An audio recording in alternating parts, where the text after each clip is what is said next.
வணக்கம் ஃப்ரெண்ட்ஸ், இன்றைக்கி நம்ம சேனலில் என்ன பார்க்க போகிறோன்னா இறால் பிரியாணி தான் பார்க்க போகிறோம். வாங்க வீடியோக்குள்ளே போகலாம். இப்போது சட்டியை அடுப்பு பற்ற வச்சு குக்கர் அடுப்பில் வச்சுக்கிறேன்.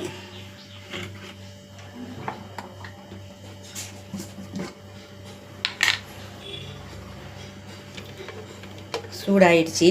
கொஞ்சம் நெய் ஊற்றிக்கிறேன்.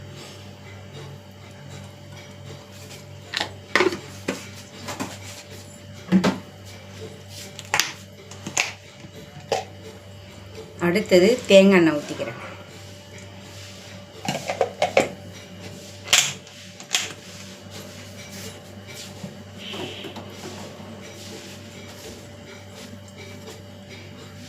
அடுத்தது ஒரு 8 ஏலக்காய் வச்சுருக்கேன், 2 துண்டு பட்டை, ஒரு 5 கிராம்பு அதையும் போட்டுக்கிறேன். கொஞ்சம் ரம்ப இலை வச்சுருக்கேன், ஒரு 4 துண்டு ரம்ப இலை, கொஞ்சம் புதினா, ஒரு 3 பச்சை மிளகாய் அதையும் போட்டுக்கலாம்.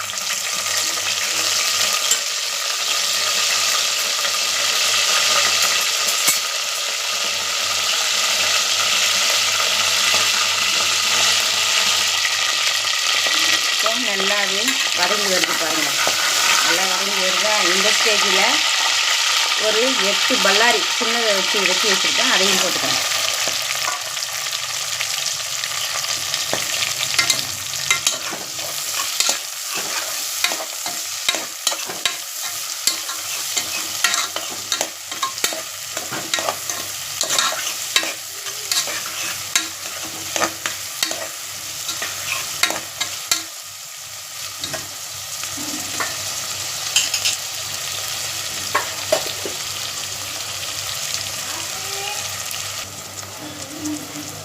நல்லா வெங்காயம் நல்லா வதங்கி வந்துருக்கு பாருங்கள். இந்த ஸ்டேஜில் நம்ம இஞ்சி பூண்டு பேஸ்ட்டு ஒரு ஸ்பூன் எடுத்து வச்சுருக்கேன், அதையும் போட்டுக்கிறேன். 1 ஸ்பூனுக்கு உப்பு அதையும் போட்டுக்கலாம். ஏன்னா நான் எப்போ பார்த்தாலும் உப்பு போடுறது மறந்துடுறேன் பார்த்துங்க. கொஞ்சமாக போடுறேன்னா அதோட நான் சரி கரெக்டாக இருக்குன்னு விட்டுருவேன். சாப்பிடும்போது ஒரு அரை உப்பாக தான் இருக்குது. எங்கள் வீட்டுக்காருக்கு அது ஓகேண்ணா, எனக்கு அது உப்பு கரெக்டாக இருக்கணும், உப்பு உரப்பு எல்லாமே. அதனால் பச்சை வாடை போகிற வரைக்கும் ஒரு நிமிஷம் நல்லா வதங்கி வரட்டும். ஒரு நிமிஷத்துக்கு நல்லா வதங்கி வந்துட்டு இந்த ஸ்டேஜில் தக்காளி பழம் ஒரு 4 தக்காளி பழம் வெட்டி வச்சுருக்கேன், போட்டுக்கிறேன்.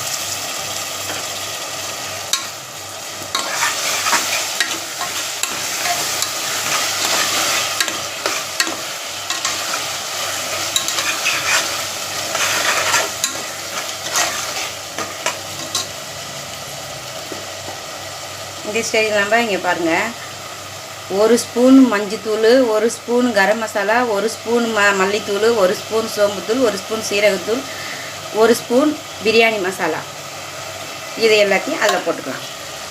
பிரியாணி மசாலா நான் வீட்டில் ரெடி பண்ணதுங்க, கடையில் வாங்கினது இல்லை, நானே வீட்டில் ரெடி பண்ணது. இன்ஷா அல்லாஹ் இன்னொரு வீடியோவில் நான் போடுறேன், அதை சொல்கிறேன், ஆனால் போட மாட்டேன்றேன். இன்ஷா அல்லாஹ் நான் போடுறேன், சரிங்களா? இப்போ ஒரு நிமிஷத்துக்கு நல்லா அது பச்சை வாடை போகிற வரைக்கும் நல்லா அது வதங்கி வரட்டும். இந்த ஸ்டேஜில் இப்போது நல்லா வெங்காயம் நல்லா வதங்கி வந்திருக்கு பாருங்கள். இறால் 1/4 கிலோ வாங்கி நல்லா க்ளீன் பண்ணி வச்சுருக்கேன், அதையும் போட்டுக்கிறேன். அதையும் போட்டு கொஞ்சம் ஹை ஃப்ளேமில் வச்சுக்கலாம்.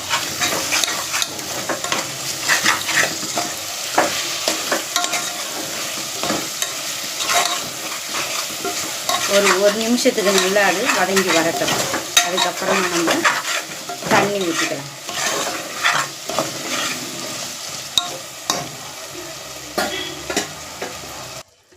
இறால் நல்லா ஒரு நிமிஷத்துக்கு நல்லா வதங்கி வந்துருச்சு பாருங்கள். இப்போது ஒரு 1/2 ஸ்பூனுக்கு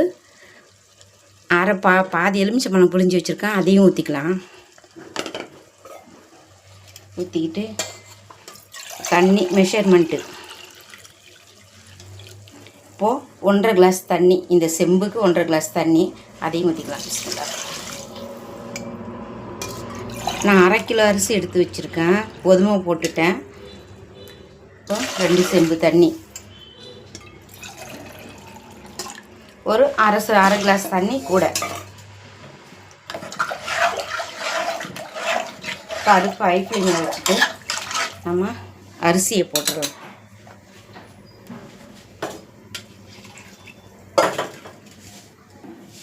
இப்போ அரிசியை போட்டுக்கலாங்க.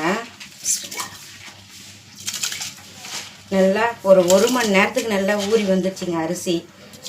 அதனால் நம்ம போட்டுக்கலாம்.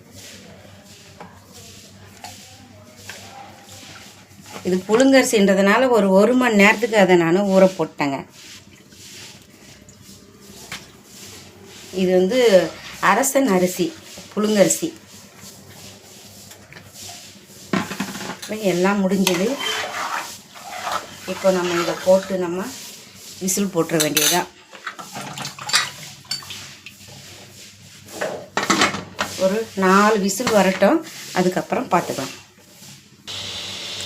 பாருங்கள், 4 விசில் வந்துட்டு இப்போ ப்ரெஷர் போகிறதுக்காக நான் விசிலை தூக்கி விட்ருக்கேன்.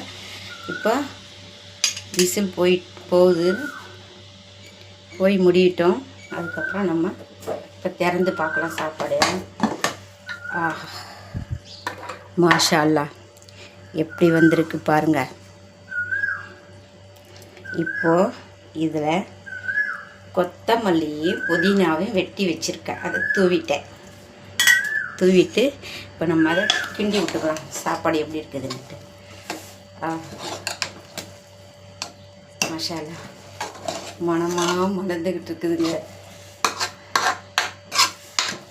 செமங்க, செம. மாஷா அல்லாஹ், எப்படி இருக்கு பாருங்க.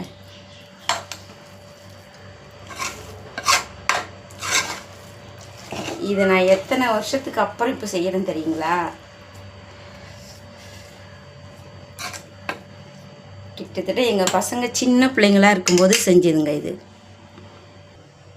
பாருங்கள், பிரியாணி, இறால் பிரியாணி ரெடி ஆகிட்டு.